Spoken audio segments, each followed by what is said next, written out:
لوگ اس میں رس نچوڑیں گے۔ اور یہ تعبیر سن کر بادشاہ نے حکم دیا کہ یوسف کو میرے پاس لے آؤ۔ سو جب قاصد ان کے پاس گیا تو انہوں نے کہا کہ اپنے آقا کے پاس واپس جاؤ اور اس سے پوچھو کہ ان عورتوں کا کیا حال ہے جنہوں نے اپنے ہاتھ کاٹ لیے تھے، بے شک میرا پروردگار ان کے فریب سے خوب واقف ہے۔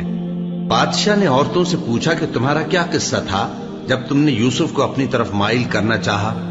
سب بول اٹھیں کہ اللہ پاک ہے، ہم نے اس میں کوئی برائی معلوم نہیں کی۔ عزیز کی بیوی نے کہا، اب سچی بات تو ظاہر ہو ہی گئی ہے، اصل یہ ہے کہ میں نے اس کو اپنی طرف مائل کرنا چاہا تھا اور وہ بے شک سچا ہے۔